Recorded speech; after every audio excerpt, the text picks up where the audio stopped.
Oh, hi there, and welcome to Novocraft, the YouTube channel for Minecraft mums and dad and adult gamers, and to another episode here from APG, one of the Adultscraft SMPs.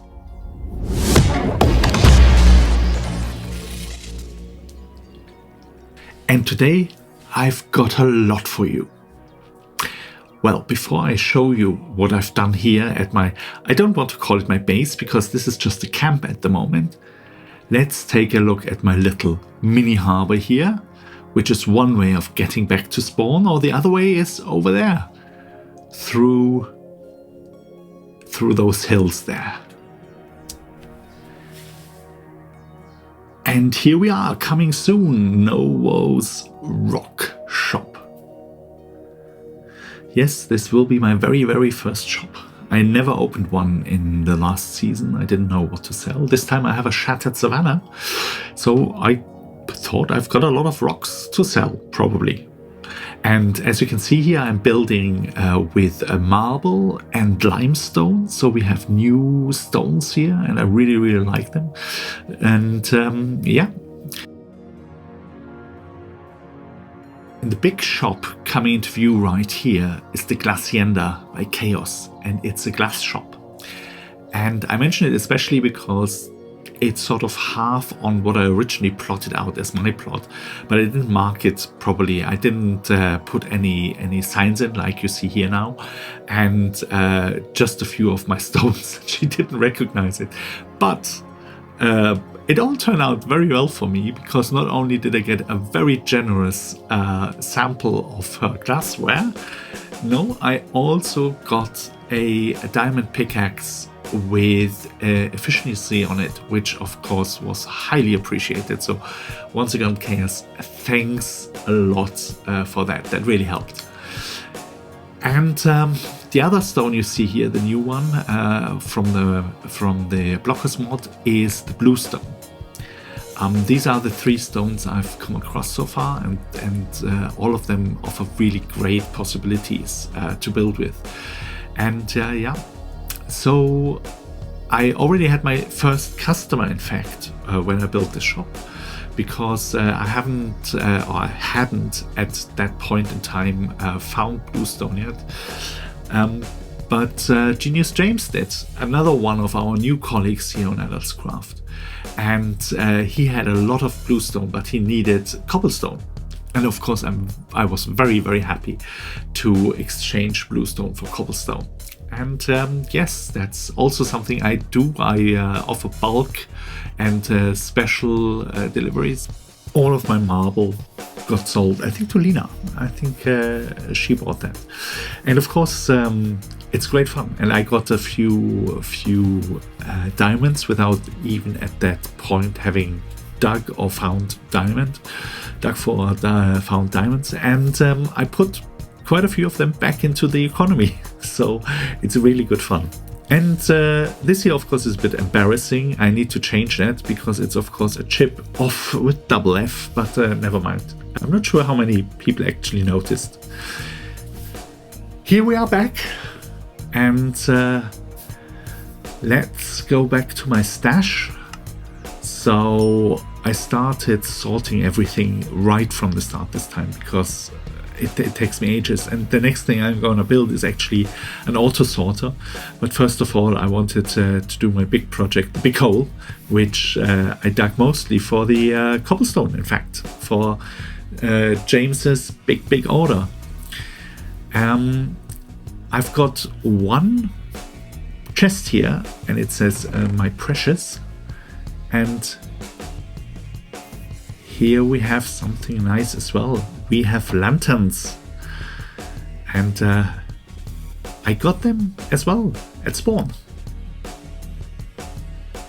So here I was, minding my own business, just running along for an early morning jog.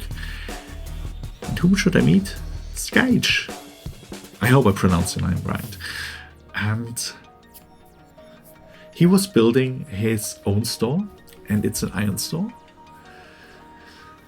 And yeah, I think I told you about the creeper that got me the first time around and in the post office. And this time it got me nearly again outside a post office.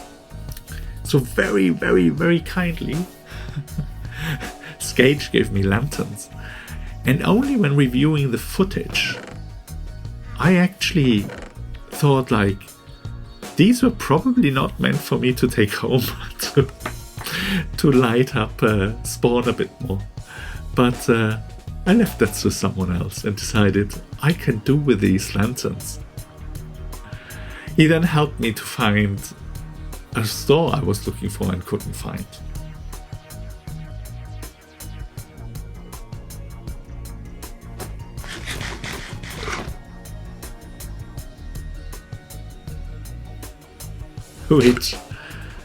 Which turned out to be right next to my own store. Ah well, can't be helped.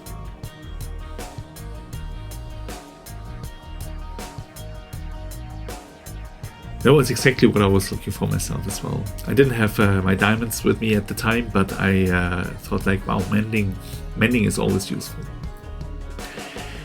And I introduced Skage to my 24-hour flash sale I had planned for later that day.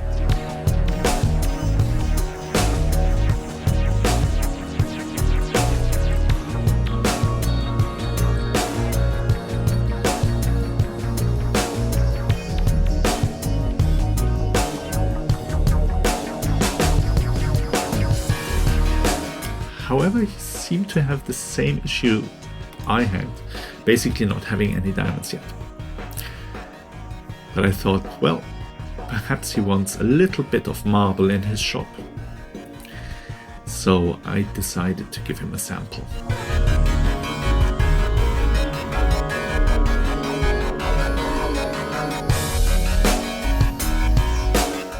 Mr. Wibble also joined and kindly went to bed for us.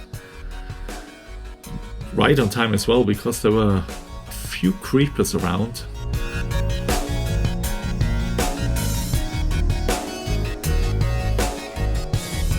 And Mr. Wibble himself ran into a skeleton.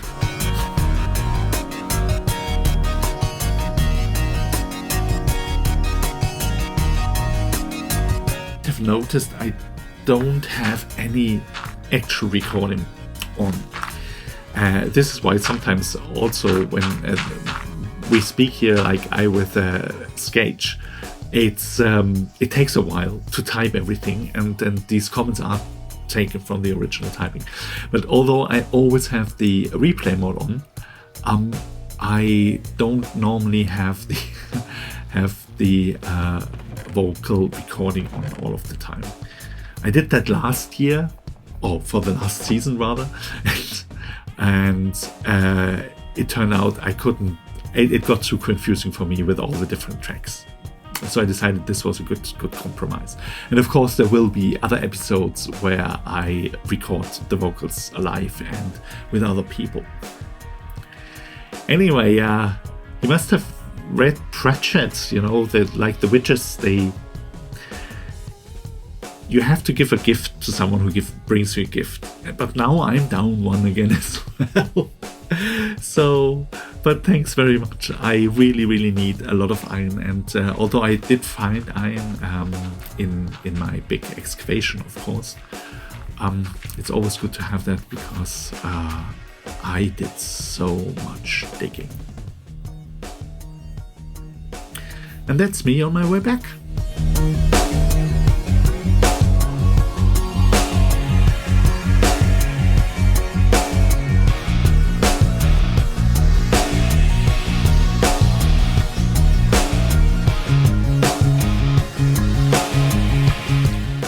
Here we are again. And the really cool thing about this location? The really cool thing is how tall everything is. Like the mountains here, they are super tall. Look how high up they go. And I want to have my base right on the top of this mountain. That's my plan. And of course, I needed to find out whether I could actually get up or whether I had to wait a while. And so I decided to go on a little trip.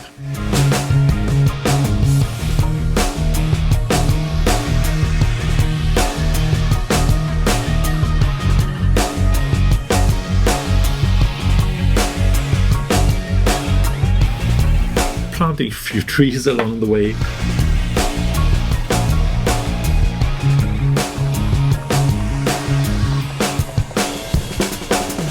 And it looks quite daunting from below. And I've had shattered savannas where it was not possible to get up. So I was actually already planning on having perhaps just some building myself up with water, for example, or with scaffolding. But as it turned out, I mean, you had to look. Hey, but just look at the view. And we're only halfway up here. Look at that. Isn't that fantastic?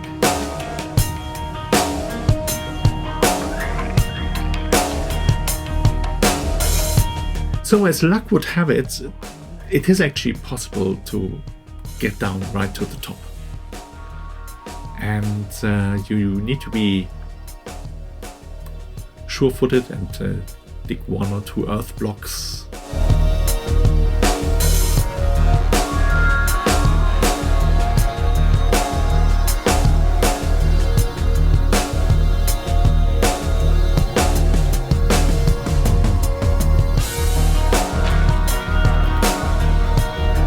Of course, this is not a way I can do every time. I mean, getting up here and then down again to the base camp and then to spawn will take me too long. I could of course put I'm so happy I'm up here. I'm really happy. And look at that lovely view. Just look at that. Wow.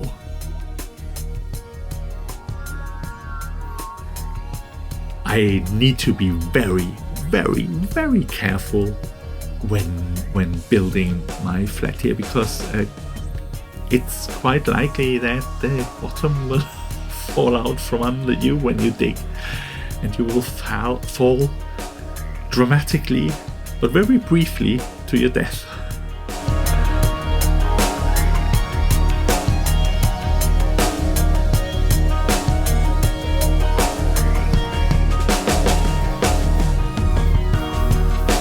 When everything is finished, I will do another one of these. But now let's get it inside. And let me show you what I built inside, because I didn't just excavate. I was wondering what to do with the space, and I have a few ideas, but if you have ideas, please let me know. But one of the things I already did build was this mob farm, this XP farm. And it's one built without any help through spawners or so you get all kinds of stuff. So here we have good selection. We have 2 skellies, 2 creepers, and there we go. And of course a zombie. And you have to be super careful with the skellies. There's another one. And boom. This is why I put glass there, so I can see what's inside, because I had several skellies blow up within there. Hey, where did that come from? I thought I lit everything up. Oh well, never mind. Yeah, so I had several skellies blow up on me, and never destroying it completely, but it got a bit annoying. But now let me show you how to build a mob farm like that. It's super easy if you have the space, basically. And I built it quite big, as you can see.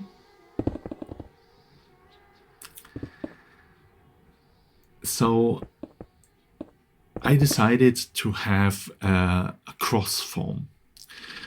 Cross form basically means you have a cross of water streams coming together in the middle, and in the middle you have the drop, and then you have the drop depth, and the depth should be depending on what you want to do. I want to kill them myself to also collect the XP and not just collect whatever they have on them. So I decided to go for a fall depth of 22 blocks, which should give skeletons, creepers, and zombies a near fatal fall. Spiders will fall to their death immediately, which is important because you don't want spiders floating or crawling around there to basically then have nets and block up everything. I also tried something in terms of putting the spiders, preventing spiders from spawning, but I'm not sure if that actually worked. I have to check. I think I saw a spider fall to its death once. But here you see, basically, I have half of it done, and I just excavate the rest of it, and then I have 4 spawning areas and 4 water streams, and the water streams end exactly at the drop. And that is important because, of course, if the water goes further down, it will just float them down, basically, and that's not what you want.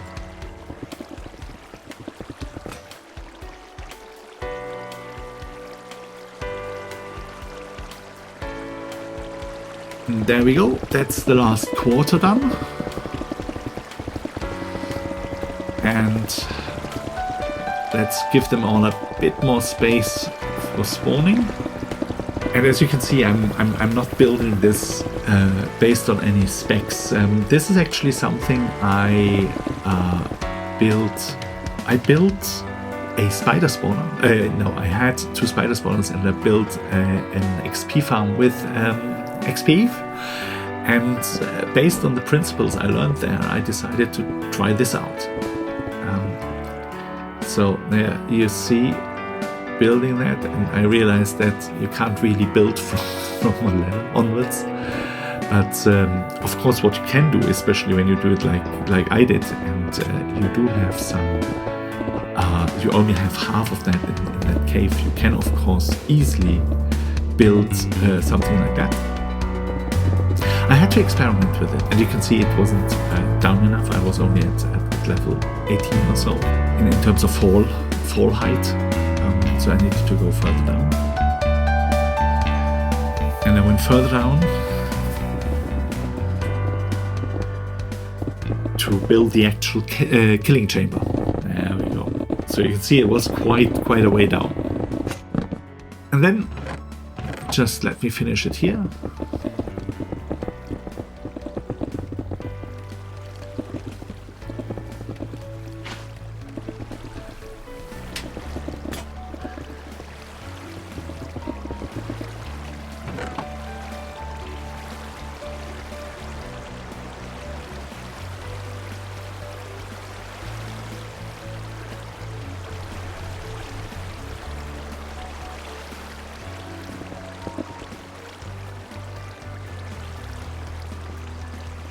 These buttons are basically there to prevent spiders from spawning, but I realized, of course, the mistake I made here was that the chamber was too high. I made it 3 high, and that means spiders could still spawn, basically. But never mind, as the drop was deep enough to instantly kill the spiders when they fall, I haven't had any issues with the spiders so far. Yeah, and there we go. We're closing everything up, so it's nice and dark. We've put the water in everywhere, put in a door so I can repair things, and now let's wait for our very first drop here. There we go. I put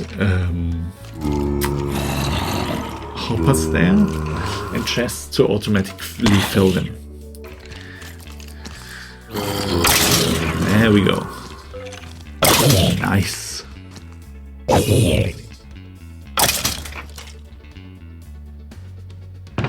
Yep, and that was already good loot there. So yeah, as you can see, it changed a bit. It's a lot more mob-proof now and better for me. And yeah, that's basically all for today. But I'll leave you with a time lapse of me digging the hole with a little bit of newly composed music. So enjoy!